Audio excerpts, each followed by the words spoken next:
Som Saraswati Namaha. Namaste. Namaste, everyone. This evening on page 236 of the Devi Gita, we're going to begin the study of the Navarna Viddhi, the system of worship with the 9-lettered mantra. Navarna, the 9 letters. Sri Ganapatir Jayati, may the Lord of Wisdom be victorious. Om, presenting the highly efficacious mantra of 9 letters. The Lords of Creation, Preservation, and Destruction are the seers, that's Brahma, Vishnu, and Shiva. Gayatri, Ashtak, and Anashtak, 24, 28, and 32 syllables to the verse are the meters. The great remover of darkness, the great goddess of true wealth, and the great goddess of all-pervading knowledge are the deities. Aim is the seed, Reem is the energy, Kleem is the pin for the satisfaction of the great remover of darkness, the great goddess of true wealth, and the great goddess of all-pervading knowledge. This system is applied in recitation. And notice, every time we have a biniyog and we have an application of the mantras, we have the seers, the rishis, the chandos, the deities, the shakti, the energy, the pin. All of these various details are incorporated into the mantra, into the Viddhi, using the mantra so that we know the context, the application, the origin, the history, how this was discovered, how this was used, why it's employed, what are the aspirations that we have when we use this knowledge. We get the full context of the whole Viddhi. The Viddhi consists of the application, the way that you use this knowledge. So you get the entire context. Now we're going to establish the rishis, the seers, etc. I bow to the seers, lords of creation, preservation, destruction in my head. Good place to hang out. I bow to the meters, Gayatri, Ashtak, and Anashtak, 24, 28, and 32 syllables of the verse in my mouth. That's the rhythm of my mouth. I bow to the deities, the remover of darkness, the great goddess of true wealth, the great goddess of all-pervading knowledge. And in my heart, Aim. I bow to the seed is in my butt. I bow to the energy in my ring feet. In my feet, I bow to the pin, Kleem in my navel, and Omayam ring Kleem Chamundaki Biche. And now I'm going to establish her in my fingers, my hands, so that everything I touch with mantra, by mantra, for mantra, for the purpose of propitiating my deity. That's the only reason I've got these fingers, is to use the mantra and to touch everything with mantra. So I bow to Aim in the thumb. I bow to Reem in the forefinger. I'm one with God. I bow to Kleem in the middle finger. Purify. I bow to Chamunda in the ring finger. Cut the ego. I bow to Biche in the little finger. The ultimate purity. Om Aim Ring Kleem Chamunda Biche. I roll hand over hand, front and back, and clap with the weapon of virtue, Fat. And the establishment in the heart using Tattva Mudra. I bow to Aim in the heart. I bow to Reem on the top of the head. I'm one with God. I bow to Kleem on the back of the head. Purify. I bow to Chamunda, crossing both arms. Cut the ego. I bow to Biche in the 3 eyes, the ultimate purity. And then I roll hand over hand, forwards and backwards. Aim Ring Kleem Chamunda Biche. And I clap with a weapon of virtue. And remember that Vich is the Samvit. It's like the Logos in Latin. It's everything that can be known. It's the entire body of all that's knowable. And Che means Chaitanya. It means consciousness. And consciousness is the perceiver. He perceives everything that can be known. The entire body of knowledge, or that which is knowable, as the transformation, the continuous transformation of Saptarajatama, Srishti Stiti Loy, creation, preservation, transformation, Mahakali, Mahalakshmi, Saraswati. All the threes are constantly changing. They're dancing on the stage of consciousness. That's what we know. That's all we can know. All that can be perceived through consciousness and knowable in the body of knowledge is the transformations of nature. Om Aim Ring Kling Chamundaki Biche. And Om, I bow to Aim on the top of the head. I bow to Hrim in the right eye. I bow to Kling in the left eye. I bow to Chang in the right ear. I bow to Mung in the left ear. I bow to Dong in the right nostril. I bow to Hing in the left nostril. I bow to Bing in the mouth and Cheng in the butt. Om Aim Ring Kling Chamundaki Biche. You're everywhere in my body, and there is nowhere you're not. A little privacy, please.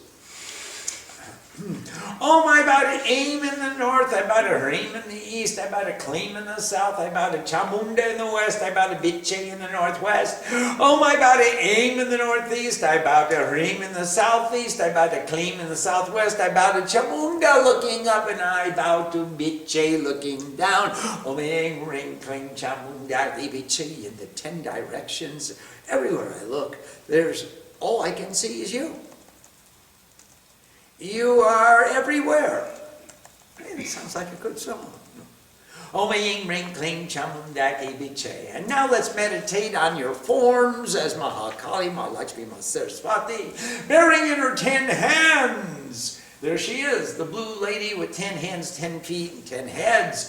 The sword of worship, the discus of revolving time, the club of articulation, where every time she says a mantra, she hits another Ashura over the head. The bow of determination, that means that you got to define your sankalpa, where you're going in life, what are you aiming for. The iron bar of restraint, I'm going to stay on my path, I know where I'm going, I know where I'm trying to go, where I'm trying to get to, and I'm going to restrain myself and my senses and all my thoughts so that I continue to focus on my path. The pike of attention, I want to pay attention. The sling of unity, or it's also a net, the head of egotism, and the conch of vibration. She has 3 eyes on each of her 10 heads, and that gives her 30 eyes. She sees a lot.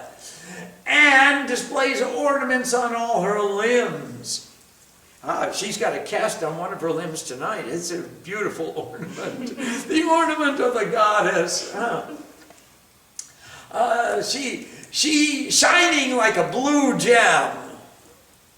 Not a blue gem. Not a blue gem? Blue color. Yeah, well, she's Neelamoni. A blue gem? I don't have anything. Oh, yeah, yes you do. Yeah. Well, you have a Swami who's a little bluish. Shining like a blue gem, she has 10 faces. I worship that great remover of darkness, whom the lotus-born creative capacity praised in order to slay too much and too little when the Supreme Consciousness was in sleep. That's the first episode of the Chandi, the first chapter of the Chandi. Too much and too little, we're saying to the creative capacity, we're going to stifle your creativity. We're going to consume all of your creative inspiration. And you just get out of the lotus in the navel of consciousness and give up that seat for us. And Brahma said, I'm an old man, where shall I go? And he said, Vishnu, would you please wake up? These 2 Asuras want to fight with me. And Vishnu once kept sleeping. So then he got the brilliant idea, the goddess of sleep. Devi, the goddess of sleep, Yog Nidra, Nidra Devi. You do that Nidra Sutra every night, and that will solve your problem. You go ahead, I'm talking to Devi in London. So he sang a hymn of praise to Mahakali in the form of sleep, and she woke up Vishnu, and Vishnu fought with too much and too little until he had the right amount. She with the beautiful face, the destroyer of the great ego, is seated upon the lotus of peace. Mahalakshmi, Lakshmi Stvam Sarvabhutanam Namaste Vishwabhavini. In her hand she holds the rosary of alphabets, the battle axe of good actions, the club of articulation, the arrow of speech, the thunderbolt of illumination, the lotus of peace, the bow of determination, the water pot of purification, the staff of discipline, energy, the sword of worship, the shield of faith, the conch of vibrations, the bell of continuous tone, and the wine cup of joy. The pike of concentration, the net of unity, and the discus of revolving time, named excellent intuitive vision. I worship that great goddess of true love. And she was the goddess of the middle episode who cut down self-conceit and all the generals in his army. Bearing in her lotus hands the bell of continuous tone, the pike of concentration, the plow, sowing the seeds of the way of truth to wisdom, the conch of vibrations, the pestle of refinement, the discus of revolving time, the bow of determination, and the arrow of speech, whose radiance is like the moon in autumn, whose appearance is most beautiful. Who is manifested from the body of she who is rays of light and is the support of the three worlds, that great goddess of all-pervading knowledge who destroyed self-conceit and other thoughts, I worship. Om Aing Ring, I bowed to the rosary of letters. Oh, my rosary, the great measurement of consciousness containing all energy within as your intrinsic nature, give to me the attainment of your perfection, fulfilling the four objectives of life. That's Dharma, Artha, Kama, Moksha. That's to achieve an ideal of perfection. Artha are the resources necessary to maintain that ideal. Kama is to be freed from any desire that's going to take me away from that ideal. And when I get those three in harmony, I get moksha, which is self-realization, otherwise known as liberation. Give to me the attainment of your perfection, fulfilling the four objectives of life. Om Rosary, you please remove all obstacles. I hold you in my right hand. Here you are. Nice place to be. At the time of recitation, be pleased with me. Allow me to attain the highest perfection. Just keep my mind focused on you and the mantra. Now let me forget all the other stuff of the world. Please. Om, rosary of Rudraksha seeds, my Lord, give to me excellent attainment, give to me, illuminate the meanings of all mantras, illuminate, fashion me with all excellent attainments, fashion me, I am one with God. What does mean fashion? Fashion means I'm a get torikuru. Torikuru. I'm a get boniado. I think that would be the best way. Fashion means sculpt me. Like to me, ekta shilpacho. Ami kadamoti. To me, baniado. Uchit bhavanandi baniado. Okay? Fashion me. Fashion. Make me into the image of all perfection. With all excellent attainments. Fashion me. Not that I want to be fashionable, but you should fashion me, you should make me. Sadhya, prepare me. At the end of which, we'll say a mala or 10, and a couple of, maybe 100 or 1,000 mantras, and spend some time with her. And then we'll say, oh Goddess, you are the protector of the most secret of mystical secrets because you are deeply hidden in my heart. You are atyanti goponino. You are so well hidden within me, I have trouble finding you. In fact, I have the capacity to forget that you're there and do silly things like drive my car too fast on a dirt road, or other things like that. So please accept the recitation that I have offered and grant to me the attainment of perfection. Om, I meditate upon the three-eyed goddess Durga, the reliever of difficulties. The luster of her beautiful body is like lightning. She sits upon the shoulders of a lion and appears very fierce. You don't want to mess with this lady. Many maidens are holding the double-edged sword and shield, aren't you guys? And are standing in readiness to serve her. She holds in her hands a discus, a club, the double-edged sword, a shield, an arrow, a bow, a net, and the mudra connecting the thumb and the pointer finger, with the other three fingers extended upwards, indicating the granting of wisdom. Gyan mudra. Her intrinsic nature is as fire, and upon her head she wears the moon as a crown. Om. Very good. Now, let's go to, in chapter 12 on page 227. Actually, in verse 21 at the bottom, it says, he should please me by reciting 1,000 names. We just did that. Om Bring Kling Chamunda Givite, 10 malas. A kavach, armor of mantras. There is one for each major deity. The Devi Suktam, the hymn of the goddess from the Rigveda, which begins Aham Rudra here. And the Devi Atharvashiro mantras, which are also known as the Rilika or the Rim Upanishad. So let's go to work. We have our functions cut out for us.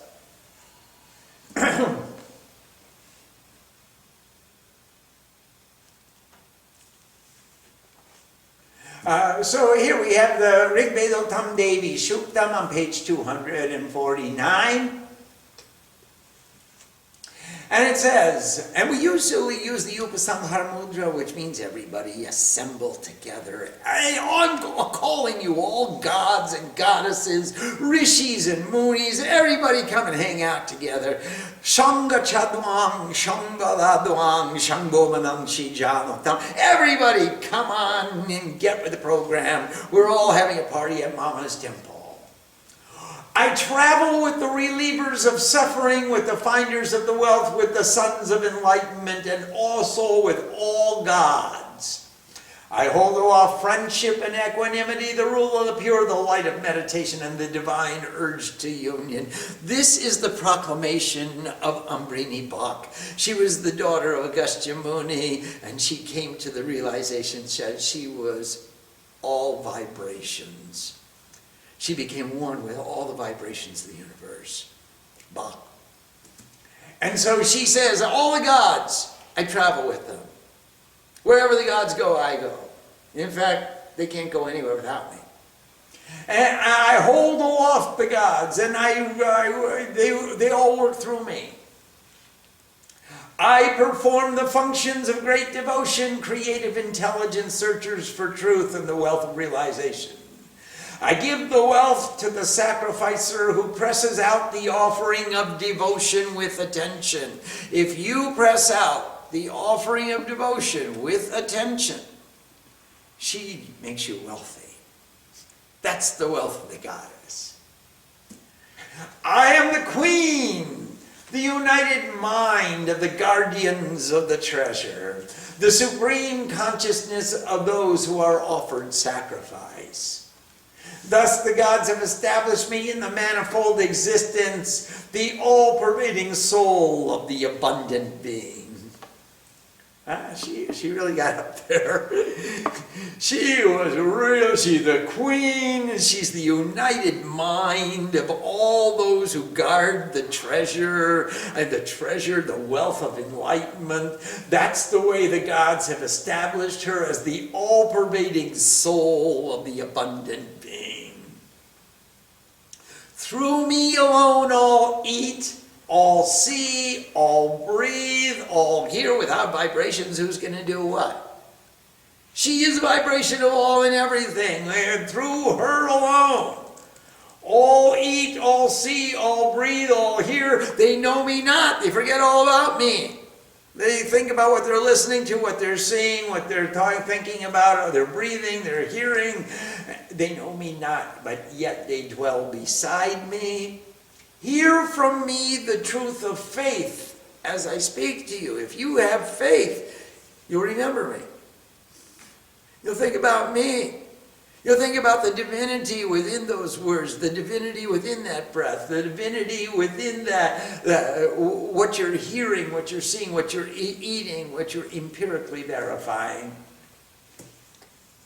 Only I, myself, of my own volition, speak this, which is loved by gods and men.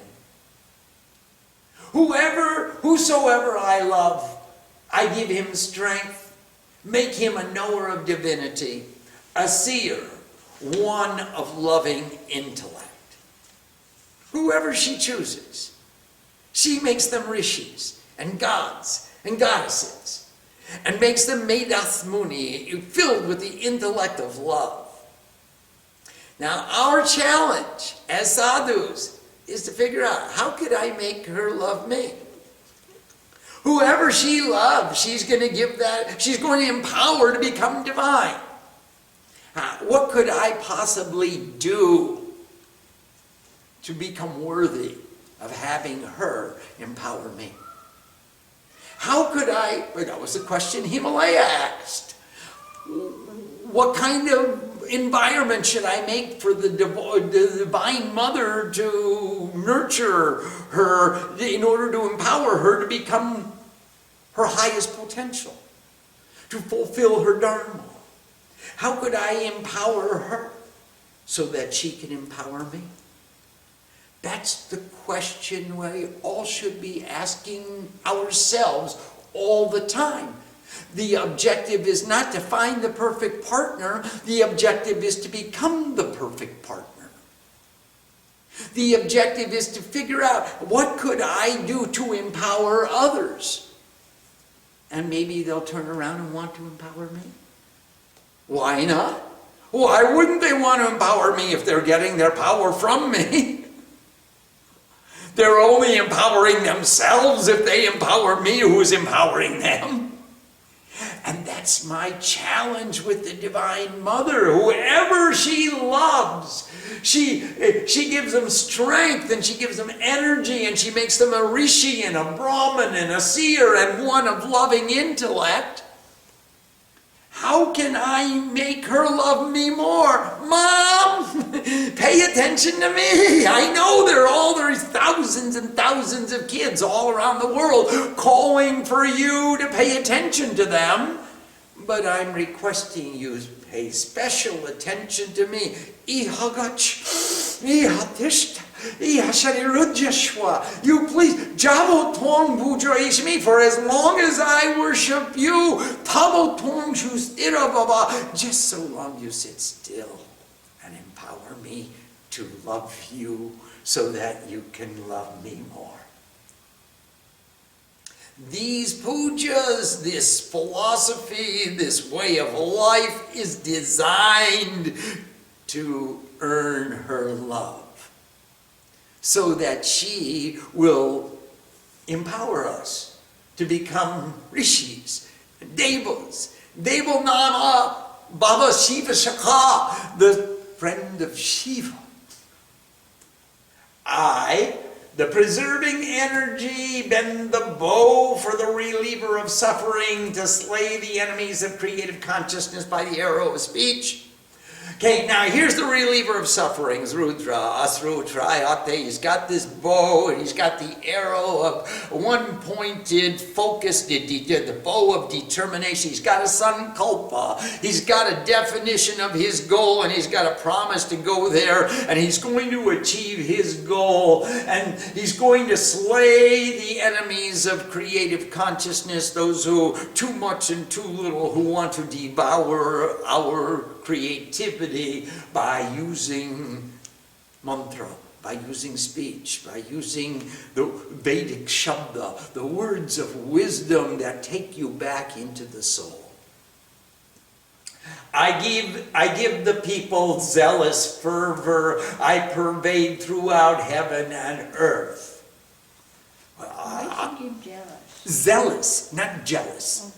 It's a job, not a job. It's not jealous fervor, it's zealous. Zealous म्हटलं अर्थात प्रचुर भक्ती, अत्यंती तीव्र भक्ती.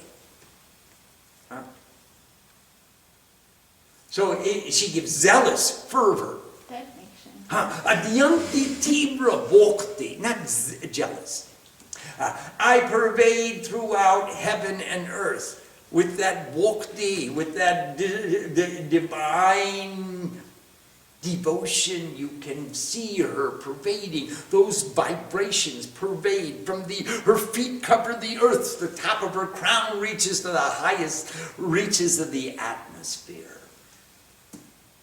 I give birth to the Supreme Father of this all. You'd never know him if he wasn't for the Supreme Mother of us all. How would you know consciousness if you didn't have nature? Shambhav nahi? No. We're in agreement. My creative energy is in the waters of the inner ocean. Look inside. You've got this whole samsara samudra, this whole ocean of objects and relationships within your heart. Oh, every object has a relationship to every other object. The ocean of all.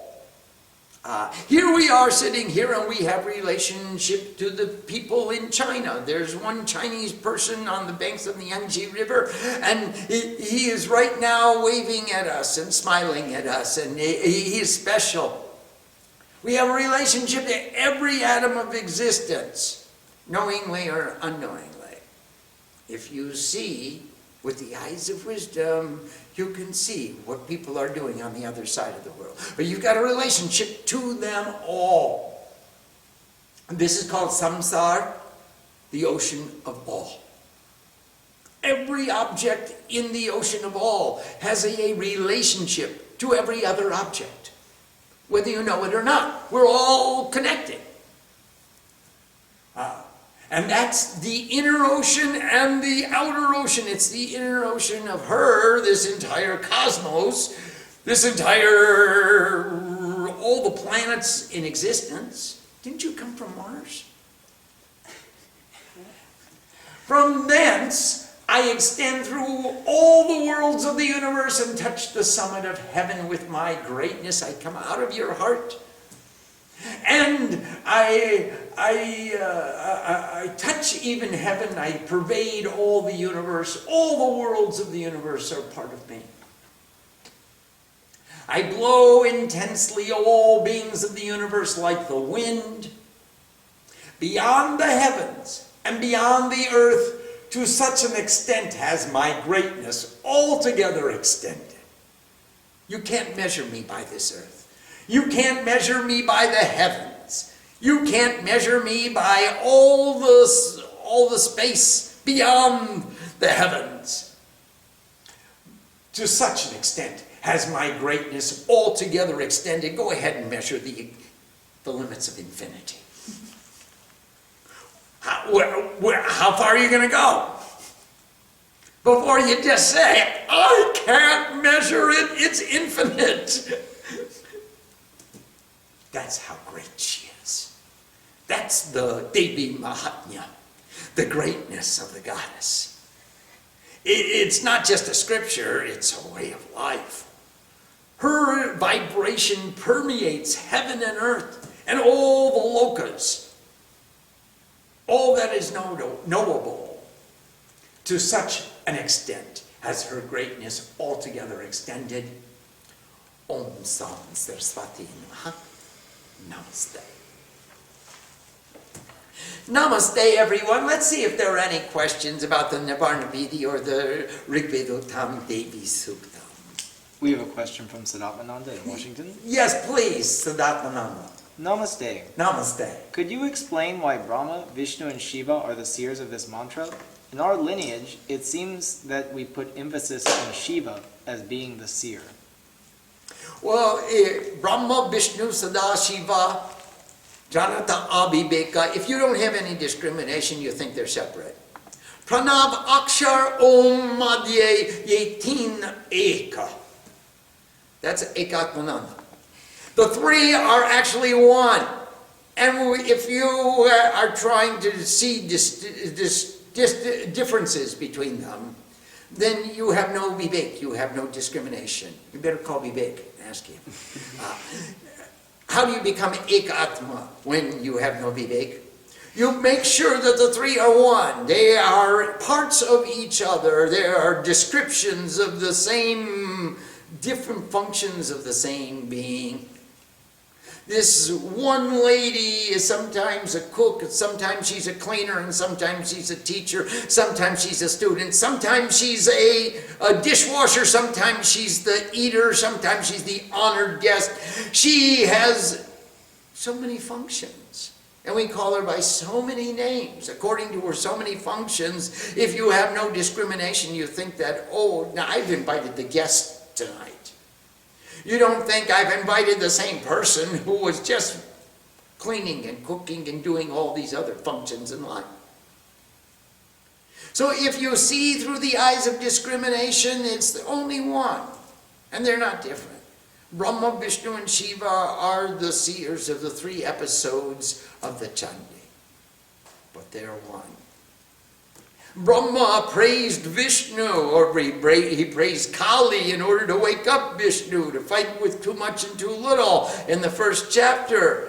Chandi sent Shiva as her ambassador to self-conceit and self-deprecation in the third episode. These are not divisions amongst the gods.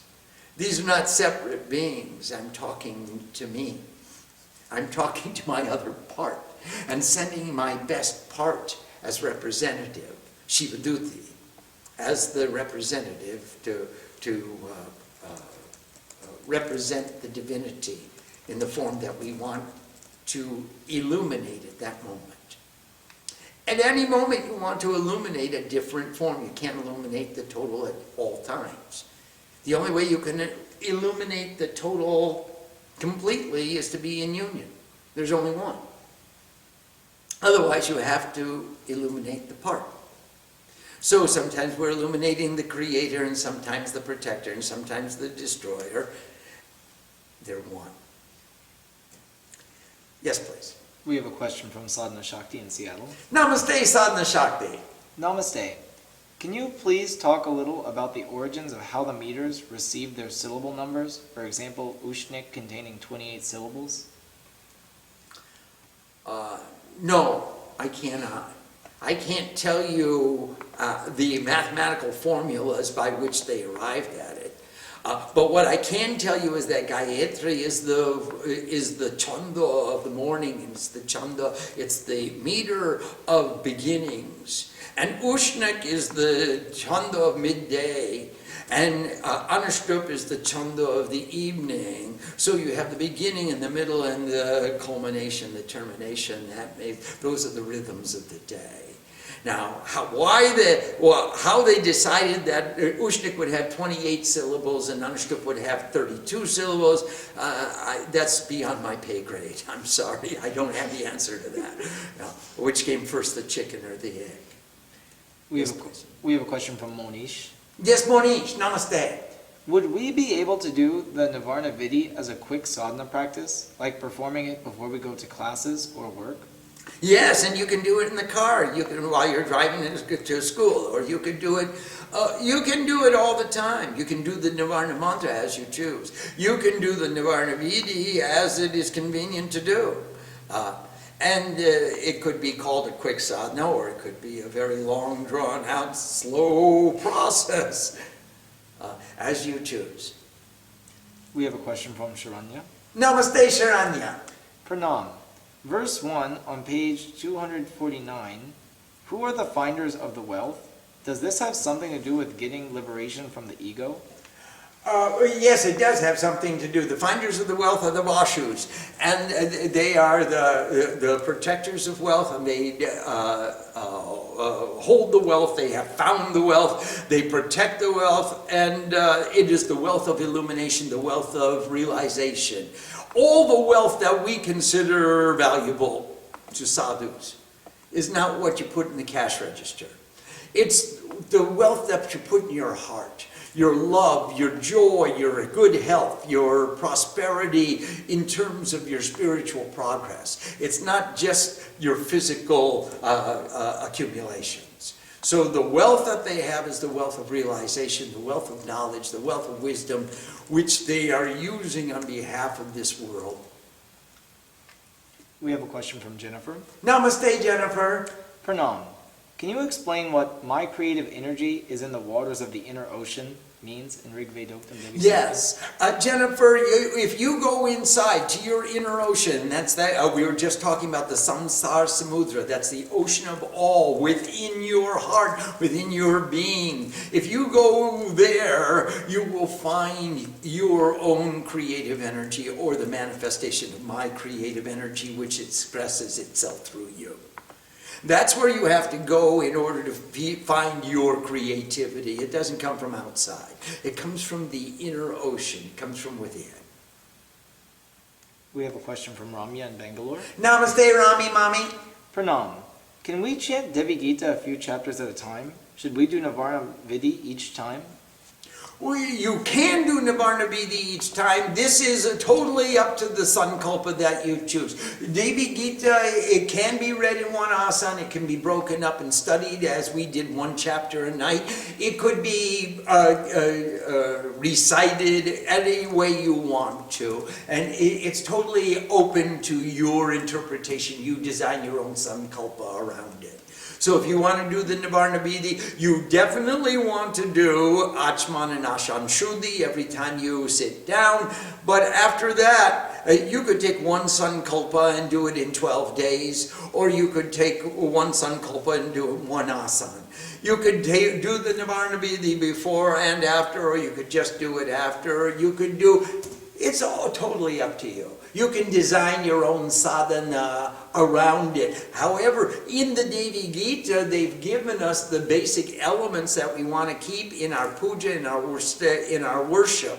And they've given us the reason for it, and they've given us the philosophy about it. So these are some of the benefits of reciting the Devi Gita, and you can recite it slowly. In the next few days we'll start reciting it, and we'll start reciting it. Maybe we'll do it in 2 asanas so that we have a archived copy of what it could sound like. And you can design any sankalpa around. It's not like the Chandi where it says you should sit down and read this book cover to cover in one asana. Devi Gita can be digested in small bites or big bites, or according to your digesting capacity. We have a question from Usha. Namaste, Usha. Pranam, in the past, you had told us that the relievers of sufferings are the Rudras. Yes. Who are they, and how do they fit into the general picture? Are they related to Shiva as Rudra somehow? Yes. Yes, they are. Usha, there are 11 Rudras. Ekadash Ruddhebhyo Namaha. We bow to the 11 Rudras, the 11 forms and the incarnations of Rudra. The last one was Hanuman. The first was Shiv, and then there was Bhairav, and I don't know them all. But I have the 11.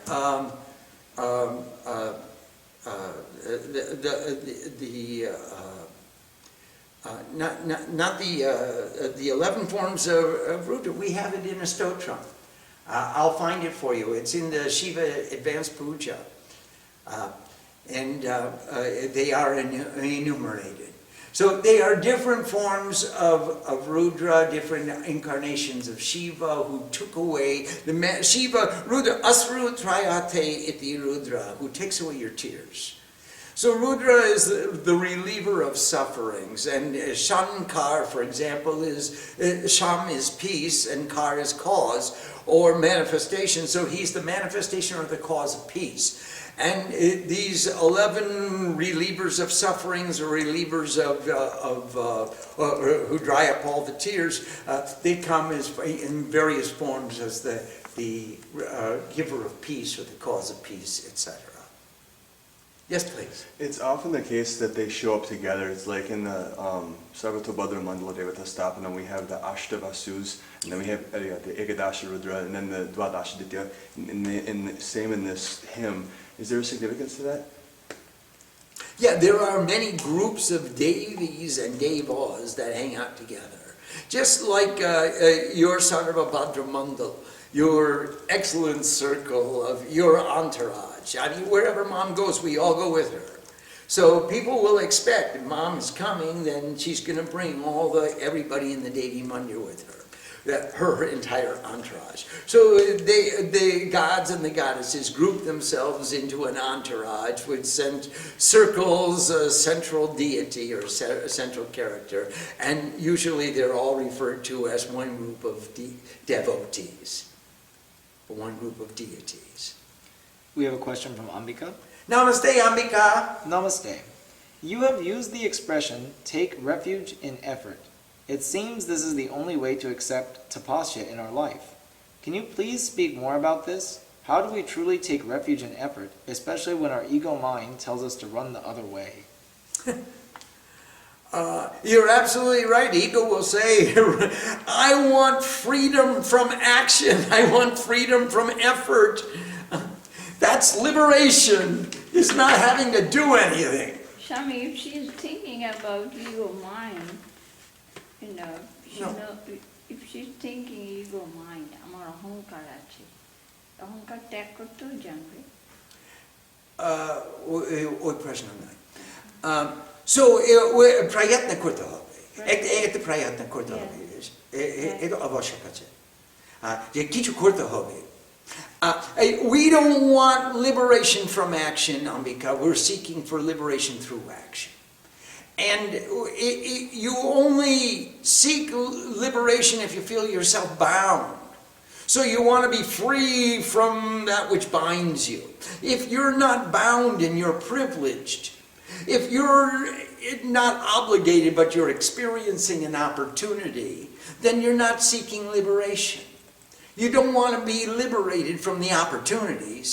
You only want to be liberated from the efforts that you don't want to practice, you don't want to perform. So if you choose to commit yourself to the things you want to do, and you do it with the love in your heart as a sense of privilege, as a sense of opportunity, then you will take refuge in effort and achieve liberation through effort, not liberation from effort. You want to put down your burdens and put down your responsibilities and put down your obligations and leave all those aside and pick up your privileges and pick up the opportunities and do the same thing with a sense of freedom, with a sense of love. What a privilege it is to demonstrate the sincerity of my love by doing what I'm doing just to show you how much I love you. Now that's what we call take refuge in effort. It doesn't mean take refuge from effort. I don't want to stop acting. I'm not going to stop acting until I'm a corpse. I mean, that's the only one who doesn't act. You've got stuff going on in that body. There's breath going in and breath going out, and there's nutrients being circulated amongst all the cells and all the stuff, and there's a lot of stuff going on. I don't want to stop all the action until I'm dead. And even then, I'm not going to give up. I'm going to get ready for my next incarnation. I'm not worried about leaving this body. I just want to keep on going. So, Ambika, when we take refuge in action, we're not praising inaction. We're praising action. Action is the privilege, the effort that I produce as a privilege and opportunity to demonstrate my love by doing something I want to do just for you, just because I love you. And so don't be bound by your karma. With the strength of wisdom, convince yourself what a privilege it is to have a body and have a life and have a means of expression of all those good things that you want to say to your beloved. To your families, to your friends, to your communities, to your gurus, to your God. All the wonderful things you want to say. Not that I have to dig this dumb ditch. But I get to do this as a way of adding value to the ashram. I get to do this project because all the people who come to the Devi Mandir are going to appreciate that the sewer empties. No shit. They will. And if I don't dig this ditch, they're going to walk around with clothespins on their nose and curse me. And this is my way of saying to everybody who comes to the Devi Mandir, it's flowing. We're open for business. We got all the blockages cleared. And it was a privilege to show you my love by doing that for you. And for everybody who comes here, it was a way of serving. Well, I'm achieving a sense of freedom through action. I'm not bound by action. I don't want to give up action. Even Krishna in the Bhagavad Gita says, I am the Lord of all action. Kri, to do. Krishna, the Lord of all action. And even still I work. Because if I don't work, how will creation run? So we just want to give up our faulty ideas about action. We want to give up our attachment to inaction. Say, it's really cool that I'm lazy. I have accomplished a lot by being a lazy bum. Now I can lead the life of Riley and kick back and put my feet up and do what? I'm going to do something. I gotta do something. How can I just kick back and do nothing? You can't do nothing even if you try hard. I promise any of you who wants to do nothing, come sit in the Devi Mandir and do nothing. See how long you sit there. As soon as you get up, you gotta go back to work. Double time. But you can sit there as long as you can sit there and do nothing. The moment you do something, you're out. Go out and do something. Thank you. We have a related question from Ramya. Namaste, Rami Mami. We make effort, but when we relate our action to God, is that when it becomes taking refuge in effort? You have to ask Sharanya about that. She's the expert on taking refuge. But if we consecrate our actions to God, then essentially there's only a couple of possibilities. I am a servant of God. I am a child of God. I am a lover of God. Those are the possibilities. I'm doing this because I love God. So the action doesn't bind us, as we learned in the Bhagavad Gita. We are not bound by action because God is the impetus, the inspiration, the director, the recipient of the fruits of all action. And I'm not yearning for the fruits. I just want the opportunity to show her that I really care. And I'm going to do the very best that I possibly can to show her that I'm trying to reflect her example entirely. Or even partially, even a little bit. Yes, please. We have a question from Moshami and Siddharth in Boulder. Namaste Moshami, Namaste Siddharth. Pranam. Verse 7 says, I give birth to the Supreme Father of all this. Who is the Supreme Father here? Is he the Lord Shiva? Yes, or what we might say in this philosophy, Purush, and she is Prakriti. But yes, Lord Shiva, and she is Shakti.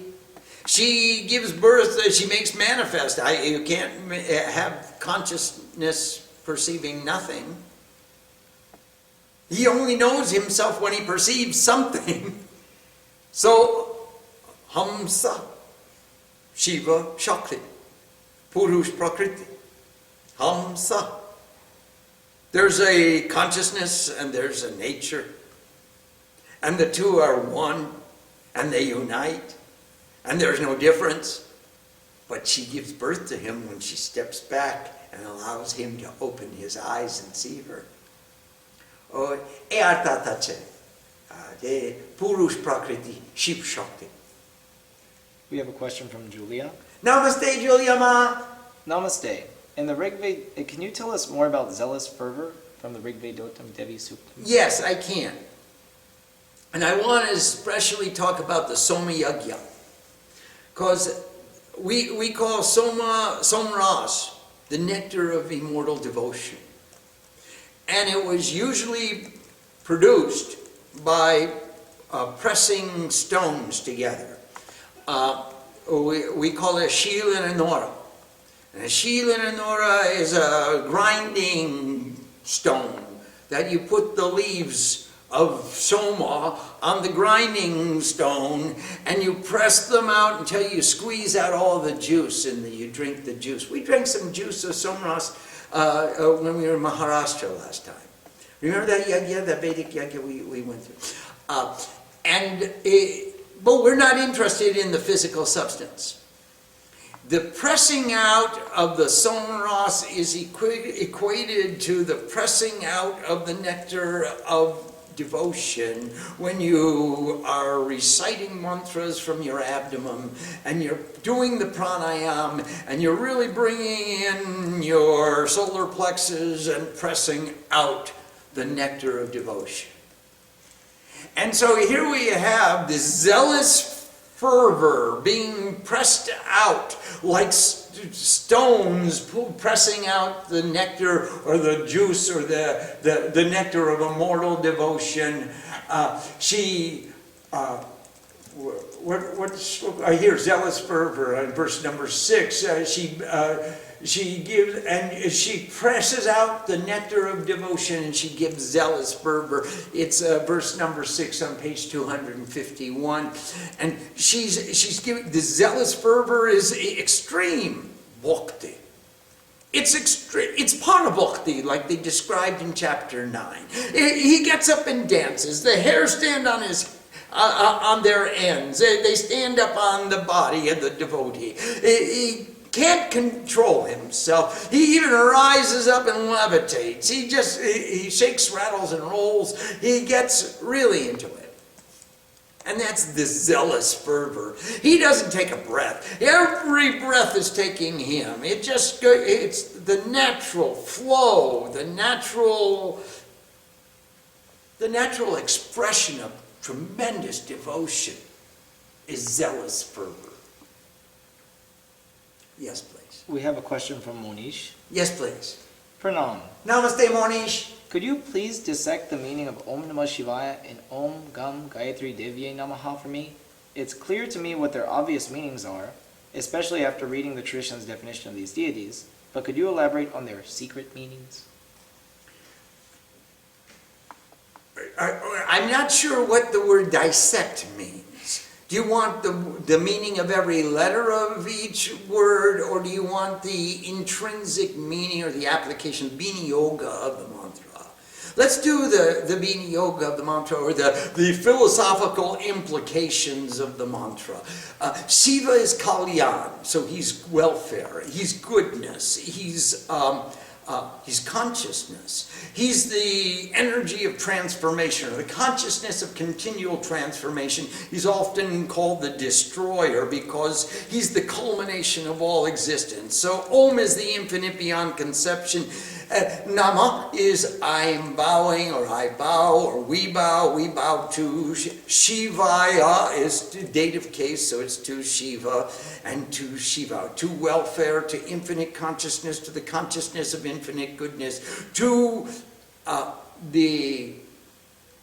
bowing to infinite consciousness. What more would you want to say? How do you want it dissected?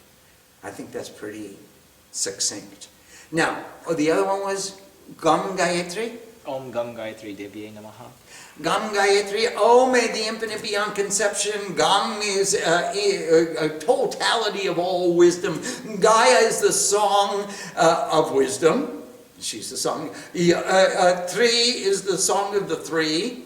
the wisdom of the three. So that is the three gunas, the three attitudes, all the threes, Auma, Aim, Ring, Claim, wisdom, Icha, Kriya, Jnana, Shakti, the energies of desire, of wisdom, of action, the three gunas, Sattva, Raja, Tama, all the threes, past, present, and future, all the times, all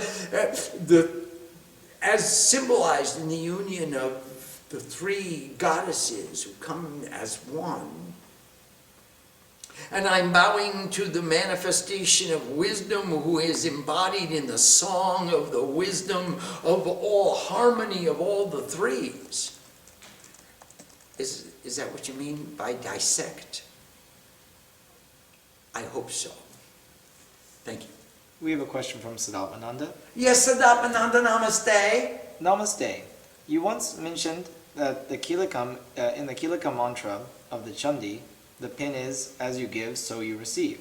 I know that other mantras have pins as well, such as the Kadi, Vidya, etc. How do these pins differ from the Navarna pin?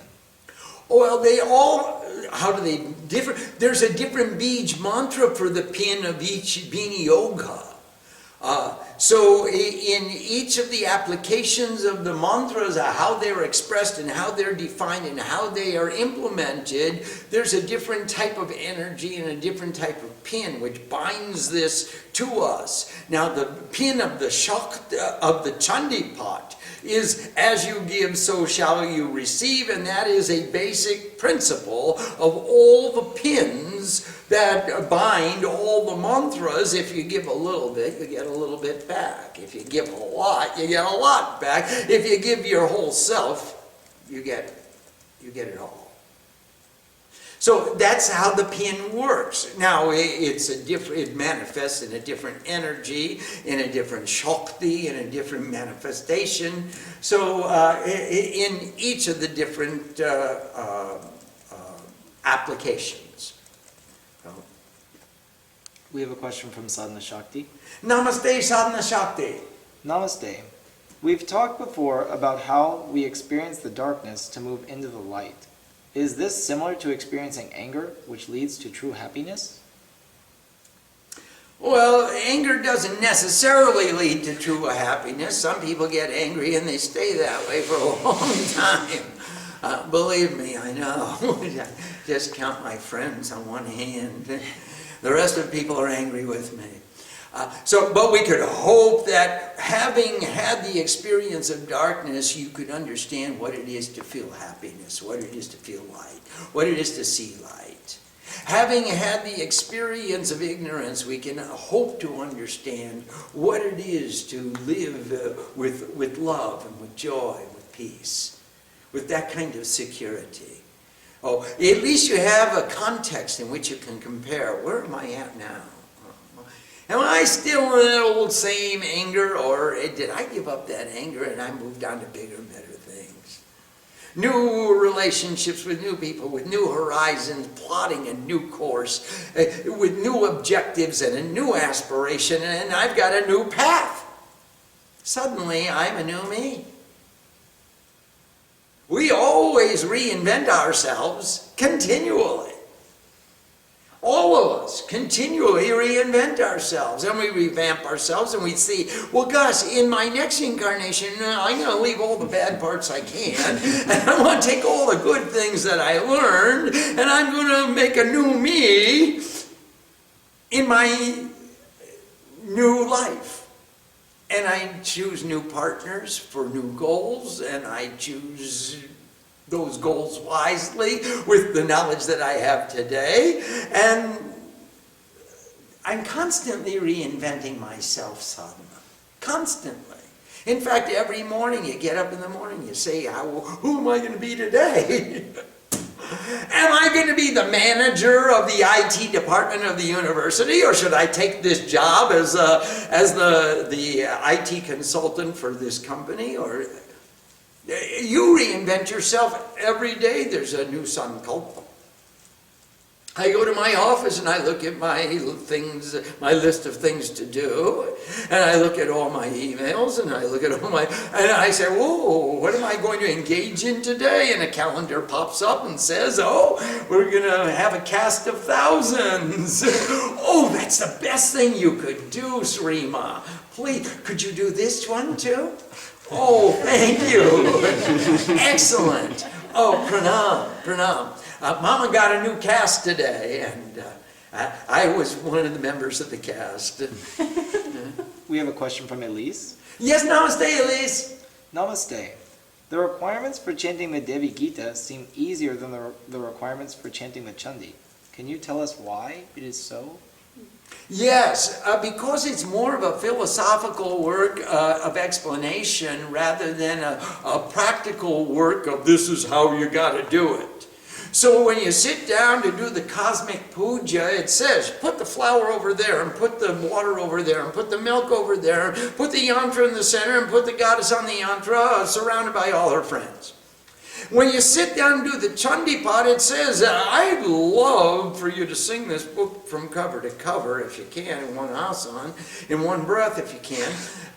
And if you can't, then at least do the 700 verses. If you can't do that, you can do the middle character if you really press for time or mind or don't have enough asana. But it says, don't make compromises with the Chandi. Do it to the Jatha Viddhi, according to the systems of worship enumerated. Please perform this worship accordingly. Devi Gita says, sit down and study me. Bhagavad Gita says, one chapter, one verse, one word, one mantra, one letter. Study one of any of them, and you get more of Krishna in your life. So some scriptures say, study me, live with me. In the Devi Atharva Shirsham, which we're going to study tomorrow night, it says, if you study this, you get the fruit of 5 complete recitations. So it believes it's more important for you to understand what you're saying and what you're doing and how to apply it and how it's going to affect your life, how you can make your changes in life because of this knowledge is more important. It has greater efficacy than if you just sit down and read it from beginning to end without necessarily cogitating over every word. So that's why the Devi Gita says, I'm giving you a little latitude here. Come to the Devi Gita and study and learn. If you want to chant it, you can chant it. If you want to sing these 108 names, you can sing the 108 names. If you want to sing chapter 10, you can sing chapter 10. If you want to sing chapter 2, you can sing chapter 2. You can do it all every day. If you do the whole thing, if you do it at the time of Shraddha, it's very, what an honor to be remembered with these verses. I mean, it's really good philosophy.